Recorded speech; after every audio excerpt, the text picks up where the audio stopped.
اللهم كل وليك الحجة ابن الحسن صلواتك عليه وعلى آبائه في هذه الساعة وفي كل ساعة وليا وحافظا وقائدا وناصرا ودليلا وعينا حتى تسكنه أرضك طوعا وتمتعه فيها طويلا برحمتك يا أرحم الراحمين.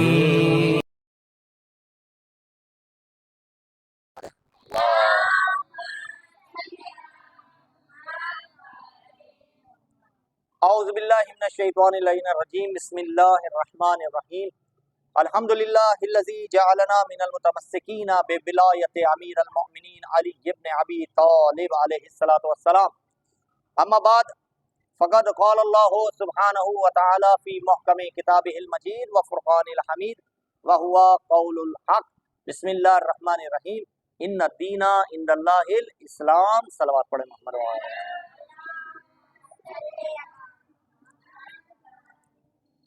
الحمدللہ ماہ سیام اور ماہ رمضان المبارک میں جو دروس کا سلسلہ جاری و ساری ہے، آج 22واں روزہ ہم رکھے ہوئے ہیں اور خدا کی بارگاہ میں دعا کرتے ہیں کہ پروردگار ہمارے ان اعمالوں کو قبول و مقبول عطا فرمائے. جو مختصر سے دروس ہم نے اس کوشش کے ساتھ کہ آپ لوگوں کو ان دروس کے ذریعے سے مستفید کرایا جائے اور آپ زیادہ سے زیادہ اس دروس سے استفادہ حاصل کریں. جو شرعی مختصر سے احکامات آپ کو ان دروس کے ذریعے سے پہنچائے گئے، ہم امید کرتے ہیں کہ آپ سب ان احکامات کو سمجھیں گے اور سمجھنے کے بعد ان پہ عمل پیرا ہوں گے. آج جو ہمارا درس ہے اس کا عنوان ہے احکام طہارت، یعنی طہارت کے احکام. جب ہم طہارت کے احکام میں داخل ہوتے ہیں، طہارت کے بارے میں نالج حاصل کرتے ہیں، طہارت کے بارے میں پڑھتے ہیں، تو سب سے پہلے ہمیں طہارت کے لیے پانی کی کنڈیشن پتہ چلتی ہے کہ وہ پانی جو سب سے زیادہ صلاحیت رکھتا ہے طہارت دینے کے لیے، پاک کرنے کے لیے سب سے زیادہ جو صلاحیت رکھتا ہے وہ کیا ہے؟ پانی ہے. لہذا آج ہم پانی کی کنڈیشن پڑھیں گے، پانی کی کیفیات پڑھیں گے اور پانی کی جو کائنڈ سے، پانی کی جو قسمیں ہیں ان کے بارے میں علم حاصل کریں گے. ٹھیک ہے، تو سب سے پہلے ہم جب پانی کے بارے میں پڑھتے ہیں تو پانی کی دو قسمیں ہمارے پاس موجود ہیں. پانی کی کتنی قسمیں ہیں؟ دو قسمیں. یا تو پانی مطلق ہوگا یا پانی جو ہے وہ مضاف ہوگا. دو کنڈیشن ہے پانی کی. پانی کی کنڈیشن کتنی ہے؟ یا پانی مطلق ہے یا پانی مضاف ہے. ان دو کنڈیشن کے علاوہ تیسرا پانی کوئی بھی نہیں. ٹھیک ہے، اب پانی کی جو ان دو کنڈیشن ہے اس کے بارے میں ہم تھوڑا سا دقیق انداز میں جانتے ہیں کہ ان پانی کی کنڈیشن میں کیا کنڈیشن اگر پوری نہ ہو تو ہمارا وضو، ہمارا طہارت جو کرنا ہے وہ بیکار ثابت ہو جاتا ہے. ٹھیک ہے، سب سے پہلے پانی کیا ہو؟ مطلق ہو. پانی اگر مطلق ہے اور پانی مضاف ہے تو مطلق کی ڈیفینیشن کیا ہے اور مضاف کی ڈیفینیشن کیا ہے؟ کہ مضاف وہ پانی ہے جو کسی چیز سے حاصل کیا جائے یا کوئی چیز اس میں ملا دی جائے تو وہ پانی مضاف کہلاتا ہے. اب مثال کے طور پہ ایک پانی ہے کہ جو ناریل سے نکلتا ہے، تو ہم جب ناریل والے کے پاس جاتے ہیں تو اس سے کیا کہتے ہیں کہ ناریل کا پانی دے دو. پانی ہے وہ. اب آپ کہیں کہ یار پانی ہے تو ہم کیا کریں؟ اس سے وضو کر لیں. ناریل کے پانی سے آپ کیا کریں؟ وضو کریں. تو کیا آپ کا وضو ہو جائے گا؟ نہیں ہو سکتا. کیوں؟ کنڈیشن کیا ہے؟ کنڈیشن یہ ہے کہ پانی مضاف ہے. Very good. اگر پانی مضاف ہوگا تو مضاف پانی سے وضو باطل ہے، وضو نہیں ہوگا. ٹھیک ہے، تو اسی طریقے سے آپ بازار میں جاتے ہیں، بازار میں آپ جا کے کہتے ہیں کہ مجھے عرق گلاب دے دیں. گلاب کا عرق